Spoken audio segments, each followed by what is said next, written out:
공교육 입시 전문가와 함께하는 교육 격차 해소 프로젝트 입시의 정석 시간입니다. 내일은 2025학년도 대학 수학 능력 시험을 앞두고 교육과정 평가원이 주관하는 마지막 모의평가가 치러집니다.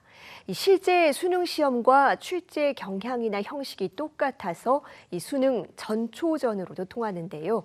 올해는 의대 정원 확대 같은 큰 변수가 생기면서 이 9월 모의평가 결과에도 관심이 높습니다. 먼저 영상부터 보고 오겠습니다.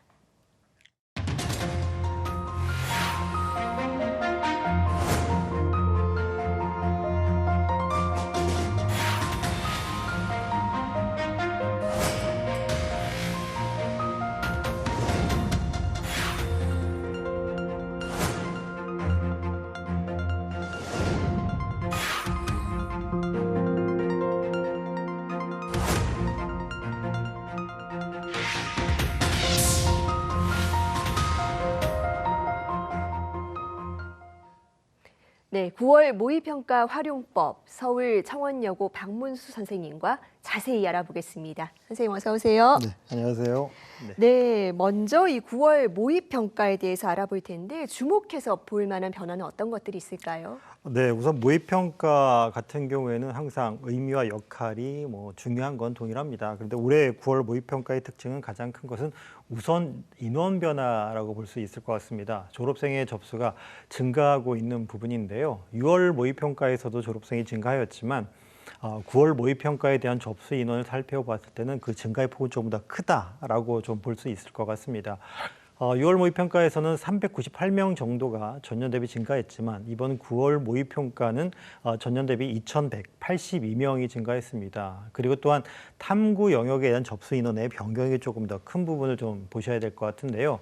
6월 모의평가에서는 탐구 접수 인원은 총계, 재학생, 졸업생 등 구분별로 사회, 과학 모든 과목에서 증가했지만 9월 모의평가 접수 결과를 보면 총계에서는 모두 증가했지만 졸업생의 과탐 접수 인원은 이전 연도보다 784명이 감소됐습니다. 반면에 사회 영역이죠. 접수 인원은 1,972명의 증가를 특징으로 볼 수 있겠습니다. 그런데 이것이 단순한 증가보다는 졸업생의 성적대별 그리고 영역대별 분포 비율 등이 증가보다는 어떤 영향이 더 미칠 것이냐라는 부분을 생각을 좀 할 필요가 있습니다. 예를 든다면 6월 모의평가였습니다. 졸업생의 지원은 398명으로 증가했지만 실제로 응시는 2.18%포인트 감소한 1,593명이 미응시한 점인데요. 실제로 한 4배 정도가 더 시험을 안 보게 된 건데 9월이나 수능에서 규모 변화 예상에 참고할 수 있을 것으로 생각이 듭니다. 결과는 이제 수능과는 좀 다르겠지만 그래도 졸업생들의 성적 분포도 좀 챙겨봐야 할 요소로 생각이 듭니다. 네, 지난해에는 사실 난이도가 좀 들썩이는 측면이 있었습니다. 6월 모의평가 이후에 이른바 킬러 문항 논란이 일면서 9월 모평은 조금 쉬었다가 또 본수능은 다시 변별력이 강화가 됐는데 올해 수능은 어떻게 예측해 볼 수 있을까요? 네, 올해 수능 사실 예측할 수 있어 얼마나 좋겠습니까? 하지만 기조를 좀 살펴보고 기조의 변화나 이런 것들을 볼 필요가 있을 거라는 생각이 드는데요. 수능은 사실 언제나 다양한 요인, 대상, 환경의 변화로 해서 흐름이 연결되거나 동일한 상황이 재현되는 경우는 많지가 않았습니다. 그래서 사실 흐름을 가지고 판단하는 것은 쉽지 않다라고 생각이 들지만 말씀하신 것처럼 작년의 경우를 본다면 6월과 수능은 어려웠는데 9월은 또 쉬워서 수험생들이 많이 혼란스럽고 재학생과 졸업생에 따라서 좀 희비가 좀 엇갈린 부분이 있었습니다. 그런데 수능이 사실 2019년부터 지속적으로 어려웠던 것으로 저는 기억을 하고 있는데요. 국어 만점자의 비율이 0.03%였습니다. 그래서 역대급이라는 용어를 쓸 정도로 조금 어려운 부분이었는데 사실 그 이후로도 국어 또는 수학의 난도가 좀 높거나 또는 영어나 한국사 등의 상위 등급의 비율이 좀 적거나 했습니다.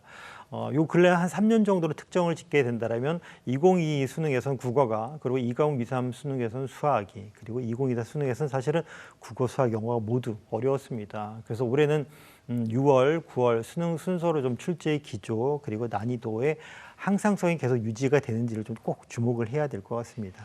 네, 올해는 정말 이제 역대급이라는 말만은 저희가 보도하면서도 안 썼으면 좋겠다는 생각이 그렇습니다. 있습니다. 자, 9월 모평부터는 N수생 비율도 굉장히 큰 변수입니다. 당장 다음 주 시작될 수시 원서 접수에는 이 결과 어떻게 활용해야 됩니까?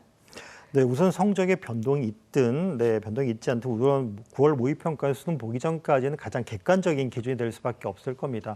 물론 가채점입니다. 가채점이기 때문에 정시의 지원 가능성 그리고 수시의 최저 충족이 가능한 선 그리고 뭐 직접적이진 않지만 자연계열 같은 경우에 논술의 지원 가능성 같은 것을 타진해 볼 수 있는 그런 기준이 된다고 보시면 되겠습니다. 그래서 수시 원서 접수에는 지원의 폭을 결정하고 객관적으로 쓸 수 있는 부분을 그다음에 조금 더 안정적으로 쓸 수 있는 부분에 대한 확신, 결심을 하는 데 역할을 할 수밖에 없을 거라고 생각이 듭니다. 네. 네. 모의평가이기는 하지만 기대한 성적에 조금 못 미치는 성적표를 받는다. 그렇다면 이 수시 원서 접수가 남아있기 때문에 동요하는 수험생들도 있을 것 같거든요. 어떤 조언을 해주실 수 있을까요? 네, 이럴 때는 사실 감정적인 판단보다는 객관적인 좀 판단을 할 필요가 있을 텐데요. 학생들의 성적은 뭐 잘 나올 수도 있고 조금 부족할 수 있을 거라는 생각이 듭니다. 근데 목전에 있는 부분은 바로 수시 접수죠. 네. 그렇기 때문에 우선 수시에서 수능 최저학력 기준 충족이 가능한지를 조금 살펴봐야 되겠습니다. 특히나 올해 같은 경우 3합 이상을 요구한 학교가 좀 늘었습니다. 그렇기 때문에 3합을 요구한 경우에는 조금 더 챙겨볼 필요가 있게 되는 부분이고요. 그리고 모의평가를 정시 지원 가능성을 이렇게 두고 판단한 경우가 있습니다. 그럴 때는 내가 수시에 어느 정도를 안정권으로 좀 잡을 것인지 또는 하한선을 잡을 것인지 이런 것들에 좀 점검이 필요합니다. 다시 말하면 두 가지 경우 다 모두 안정적인 지원에 조금 재고가 좀 필요한 도구로 사용해야 된다라고 보시면 될 것 같습니다. 네. 자, 실제 응시 여부는 따져봐야겠지만 일단은 N수생이 많이 들어왔습니다. 네. 그리고 탐구 응시 인원도 변화가 큰데 9월 모의평가 결과 활용할 때 좀 예년과 다르게 접근해야 될 부분도 있을까요? 글쎄요, 사실 그 차이라고 본다면 크지 않다라고 생각이 듭니다. 항상 네. 9월 모의평가가 하는 역할은 기준점이었습니다. 수시를 지원하는 것과 그다음에 정시를 지원하는 것에 대한 기준이라고 볼 수 있겠는데요. 꼭 하나를 짚어야 된다면 학습면을 좀 저는 짚고 싶습니다. 왜냐하면 이번 9월 모의평가는 수능이 아닙니다. 그래서 수능에 대한 기조가 어떻게 변했는지 이런 것들을 좀 판단하게 되는 것이고 그거에 맞춰서 앞으로 내가 어떤 공부를 해야 될지에 대한 것을 생각할 필요가 있습니다. 그래서 9월 모의평가가 얼만큼의 변화에 따라서 나는 어느 정도의 학습량을 가져야 되느냐 이것 쪽으로 생각하는 것이 맞지 그것을 가지고 동요하는 것은 사실은 더 마이너스가 될 거라고 생각이 듭니다. 네. 네, 이제 수능까지는 2달 정도 시간이 남아 있습니다. 자, 내일 모의평가 치르고 수험생들 남은 2학기 어떻게 보내야 됩니까? 네, 우선은 첫 번째는 수시 지원입니다. 당장에 내일 시험을 보고 나면요, 다음 주 월요일이죠. 9일부터 이제 접수가 시작하게 됩니다. 그래서 학생들은 수시 접수에 대한 것을 조금 더 객관적인 접근을 좀 해야 될 거라는 생각이 듭니다. 그런데 사실 제일 강조하고 싶은 거는 수능에 대한 마무리인데 저는 학생들한테는 조금 마음가짐에 대한 얘기를 좀 하고 싶습니다. 왜냐하면 내일 시험을 보고요. 다음 주 이제 수시를 접수를 하게 됩니다. 그리고 남아있는 것과 또 수능을 준비해야 되는데 학생들은 간혹가다 착각에 좀 빠지게 됩니다. 내가 접수한 것만으로 합격을 하는 것 같은 느낌 좀 붕붕 뜨고요. 그리고 면접고사죠. 특히 대학별고사에 면접을 가게 되면 사전에 준비 기간도 길고 갔다 와서도 좀 종잡기가 좀 어렵습니다. 그래서 그런 부분에 대한 조금 흔히 멘탈 관리라고 얘기하는 그런 정서 관리가 좀 했으면 좋겠다라는 생각이 들고요. 가장 강조하고 싶은 건 이제는 본격적인 마무리, 수능 준비라고 저는 생각을 합니다. 그래서 키워드로 따진다면 수능 준비에 대한 부분에서는 학습에 대한 선택과 집중이 좀 필요한 시기라고 보면 될 것 같습니다. 큰 영역으로 본다라면 어느 한쪽의 영역이 좀 불균형이 좀 심하다. 그렇다면 그 영역을 조금 선택을 좀 후순위를 할 거냐 아니면 포기할 거냐 이런 것들이 필요하고요.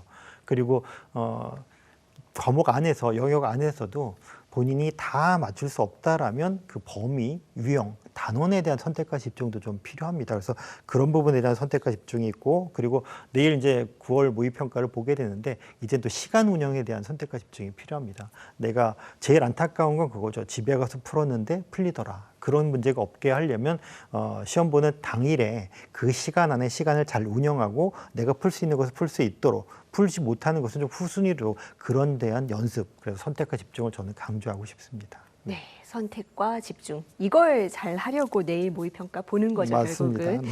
네, 저희도 내일 모의평가 끝나는 대로 전문가들과 출제 경향 분석해서 계속 전달해 드리겠습니다. 선생님 오늘 말씀 잘 들었습니다.